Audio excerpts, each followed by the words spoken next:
Hello, welcome to Mowgli TV. Today we're going to talk about audio fluid for Resolume, which is a generative source which is extremely versatile and great for creating all kinds of animations and backgrounds. So here it is, audio fluid as it comes when you first load it into Resolume. It will appear under the sources tab under wire sources, and it comes with 7 handy presets. You can create your own, as many as you want, once you start tweaking the settings and finding other things that you might like to recall at a later stage. So if you go to the little P over here, you'll see that we've got Amoeba, Association, Brownian, Clouds, Ink, Isobar, and Lavaland, which is the one that loads when you first launch the source. As you can see, it's created entirely in grayscale. This is so that it's really easy to color it to your liking using the colorize or other effects, as we'll see in a minute. It comes with pre-built sound reactions. So if you look at the settings over here, you've got the FFT, which has got a little drop down to select whether you want to be local,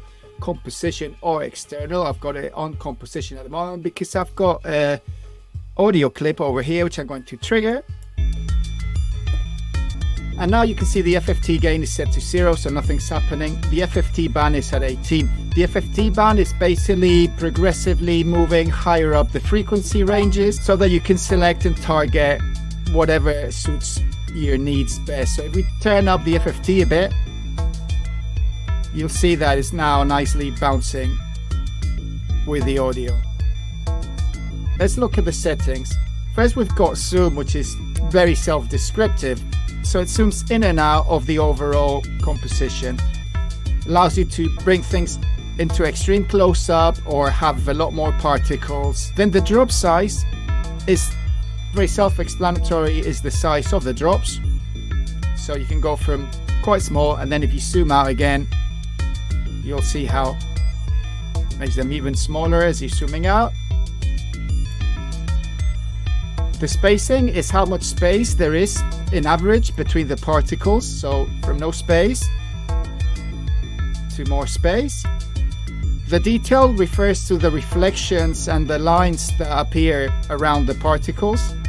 So depending on the settings, some of these things are more or less obvious. So if you make the particle size bigger, you see how the detail increases there. If I turn it down,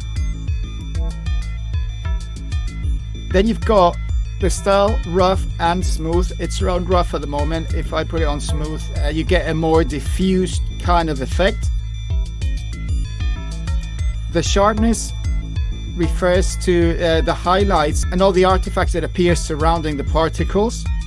So you can go from like really sharp, just black and white, to a bit smoother, fusing and grading between.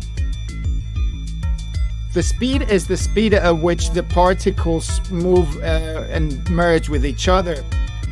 So you have it faster, or you can have it very, very, very slow. And lastly, we've got amplitude, which refers to how far the particles move overall. So if I increase the amplitude, you'll see that the range of the motion from where to where the particles move increases dramatically. So between the amplitude and the speed, we control the overall motion.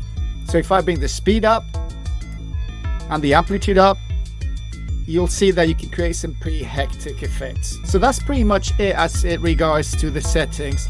There's not many of them, but between them you can really dig down and create a lot of varied effects. So I'm just going to do a quick demonstration of how easy it is to color this. Got this colorize effect, we're just going to click on. You can see how easy it is to affect the colorways. I've got a palette applied to it, but very easily if I just go through many of the palettes I've got, you can see that it reacts to the colorization in a very good way. I suggest that you create your own palettes because they can really enhance a lot of clips, and they're really useful to add a completely different vibe to grayscale sources. Another good tip for when you're using colorize is once you've applied your colorize effect and apply your palette, you can flick through whatever presets you've got and it'll change dramatically what the colorize is doing. So like right now it's on Lavaland, but if I go to ink, you can see that the effect changes instantly, which is something really cool to bear in mind. So yeah, I've got audio fluid with a colorized effect applied onto it, a bit of FFT going on. And as you can see, it's something that's extremely usable, especially if you want to have a background layer that is reacting to the audio while you maybe have some overlays on it. And you don't need to worry about what that's doing because it'll always react to the music. You've got a lot of control with the FFT band and the FFT gain to make it do whatever you want it. Other things you can do once you've got this set, for example, if you manipulate the sharpness, you'll see that the range changes quite a lot. So you can go from a very kind of abstract effect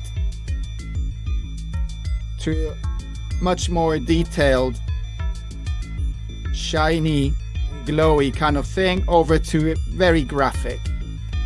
That's it. I hope you can see the potential in this source and be as excited as I am about it. It's extremely versatile, and as I keep saying, the more you spend some time digging into it and tweaking things and animating some of the parameters using BPM, FFT, or whatever you might want, maybe adding some extra effects on top of it, you can really milk this to the extreme and have all kinds of things come out at the other end. And more so, it's under 500 kilobytes. Just imagine the amount of hard drive space you're going to save and how efficient these generative clips are.